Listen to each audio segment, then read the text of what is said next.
Conta, porque eu só estou pagando direitinho, aumentaram o que quiseram, sem eu chiar. A escola também está cobrando o mês de janeiro, sem ter dado aulas. Agora já estamos pagando, vamos pagar, já fomos avisados que vamos pagar o mês de fevereiro, sem aula. Aí é uma questão que o governo tem que decidir. A decisão que nós já temos tomada é fazer aumentos de acordo com a necessidade de cada escola, independente do decreto existente. Começou hoje em Londres o julgamento dos torcedores do Liverpool, responsáveis pela maior tragédia já acontecida no futebol europeu. A morte de 39 pessoas no estádio de Heysel, em Bruxelas. A tragédia de Heysel aconteceu no dia 29 de maio de 85, na final da Copa dos Campeões, entre o Liverpool e o Juventus de Turim. Por causa do tumulto, morreram 39 torcedores, quase todos italianos. No processo de extradição que começou hoje, são acusados 26 torcedores do Liverpool. Apenas um não compareceu ao tribunal e muitos chegaram escondendo o rosto. O processo deve durar 8 semanas. Os ingleses, se extraditados, podem pegar na Bélgica penas de até 15 anos de prisão. 120 pessoas morreram e 400 estão desaparecidas com avalanches e enchentes provocadas pelo rio Entás, nas florestas de terras altas do Peru. Um avião da Força Aérea Peruana levou auxílio para 2.000 flagelados da cidade de Villarrica, que fica a 270 quilômetros da capital, Lima. Foram enviados para lá 14 mil quilos de alimentos, roupas, remédios, barracas e ferramentas. Fracassa o cessar-fogo proposto pelo governo do Afeganistão com apoio das forças soviéticas que invadiram o país há 7 anos. Uma onda de atentados lançada pelos rebeldes muçulmanos matou dezenas de soldados afegãos e soviéticos e ameaça acabar com a trégua unilateral iniciada dia 15 de janeiro. Em Cabul, a capital do Afeganistão, uma bomba colocada dentro de um automóvel explodiu em frente à embaixada da Índia. Pelo menos 4 pessoas morreram. O prédio foi bastante atingido e várias janelas de edifícios próximos tiveram os vidros quebrados. 7 grupos muçulmanos rejeitaram a trégua proposta pelo novo governo afegão e pelos soviéticos. Um carro-bomba explode no estacionamento público na cidade de Texarkana, no Texas, Estados Unidos. Uma pessoa morreu, 2 ficaram feridas e 5 carros ficaram destruídos. Ninguém assumiu a autoria do atentado. A União Soviética anuncia que vai recomeçar os testes nucleares. É o fim da moratória nuclear unilateral soviética de 1 ano e meio. E a causa foi o primeiro teste atômico dos Estados Unidos este ano. Na Europa, o grupo ecologista e pacifista Greenpeace acusa os Estados Unidos de terem deixado escapar uma grande chance de negociar a paz. Mas, para o presidente Reagan, esta é apenas uma entre muitas preocupações. Às 7 da manhã, a milhares de quilômetros da Casa Branca, uma explosão nuclear subterrânea causou ondas de choque no deserto de Nevada. O teste foi uma surpresa. Estava previsto apenas para quinta-feira, mas foi adiantado para evitar protestos de pacifistas. O protesto que a Casa Branca não vai conseguir evitar, no entanto, é o protesto da União Soviética. E esse virá não em forma de palavras, mas em forma de explosões nucleares também. Mikhail Gorbachev declarou que se os Estados Unidos fizessem mais um teste nuclear, como esse de hoje, a União Soviética abandonaria a moratória que vem mantendo há 1 ano e meio e recomeçaria testes também. O clima de tensão não para aí, entretanto. O jornal Washington Post hoje disse que o Pentágono está pedindo autorização presidencial para instalar armas no espaço bem mais cedo do que se imaginava. Essa seria a primeira fase do projeto Guerra nas Estrelas. O problema é que Moscou diz que a instalação de armas no espaço vai enterrar de uma vez por todas qualquer esperança de limitação de armas entre as duas superpotências.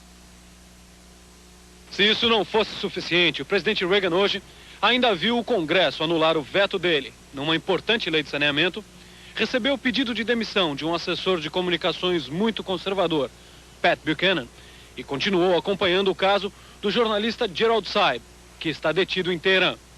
Só um dia assim, para desviar um pouco as atenções do escândalo do envio de armas ao Irã. A arte do século XX. O Metropolitan, um dos museus mais tradicionais de Nova York, cria uma ala especial só para artistas modernos e revolucionários. Paulo Francis. O Museu Metropolitan de Nova York abriu uma galeria que, digo eu, um autêntico museu de arte moderna.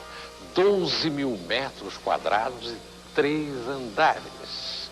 O Museu Metropolitan era um museu careta, no bom sentido do termo. Arte antiga, clássica e romântica. Mas agora quer apresentar os artistas do século XX. Não será um excesso com o Museu de Arte Moderna, o Guggenheim e o Whitney, que já tem na cidade? Não que nós, público, estejamos reclamando. Quantas vezes temos a chance de ver este retrato de Picasso, de Gertrude Stein? Gertrude Stein, a escritora, disse que o quadro seria a contribuição dela à posteridade.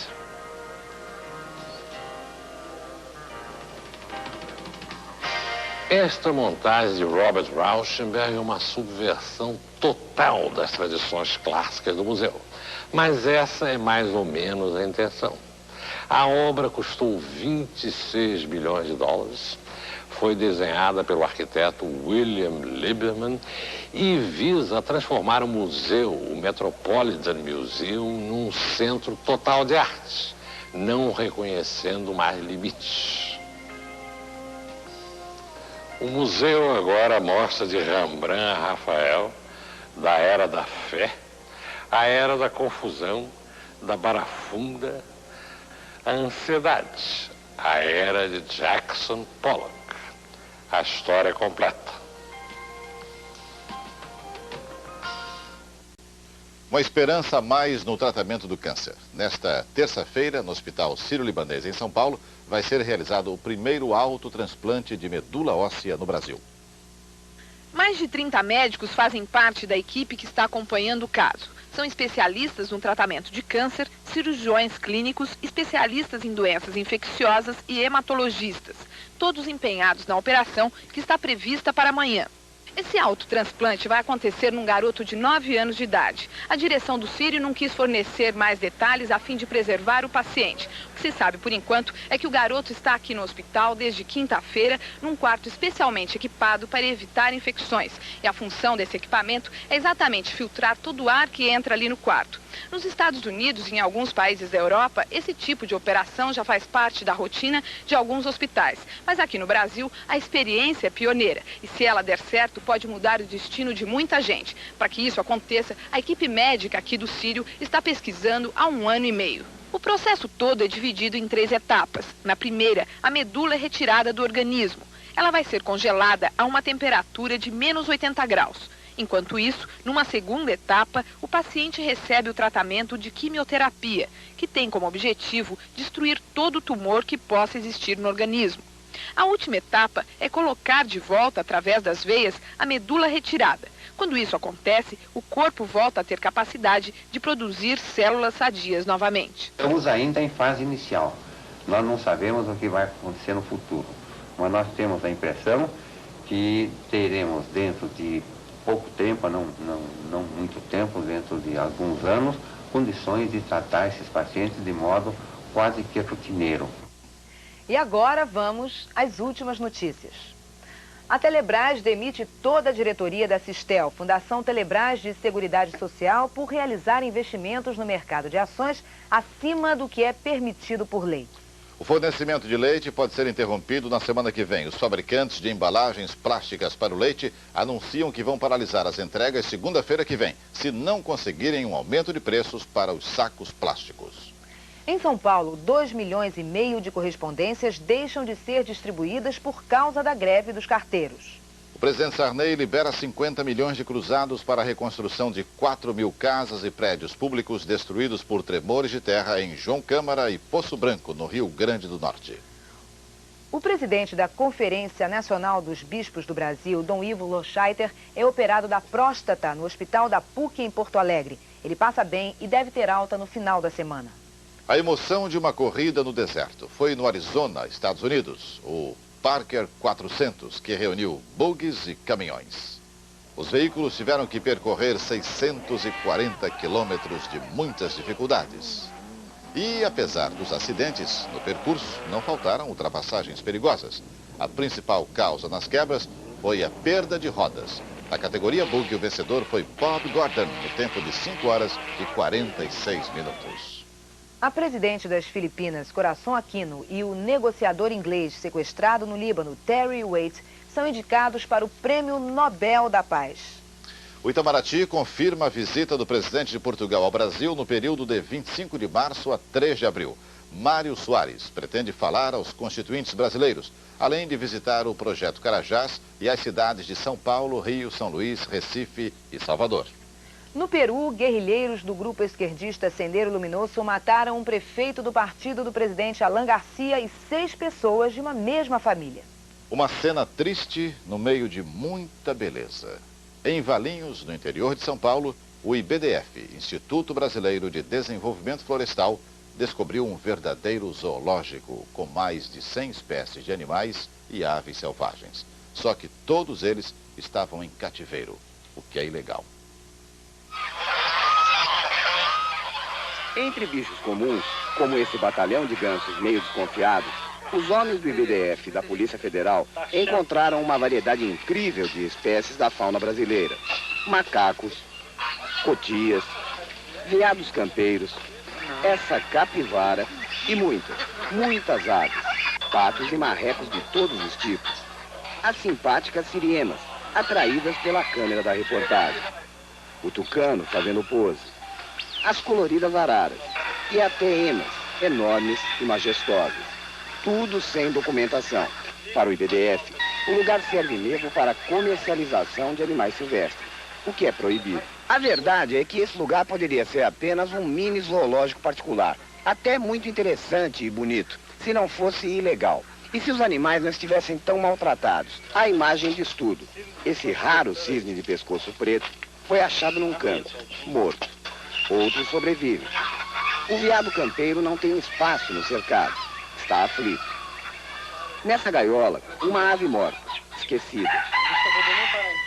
Recolher bichos valentes, como o taxã, grande ave do Pantanal, dá trabalho. E que trabalho!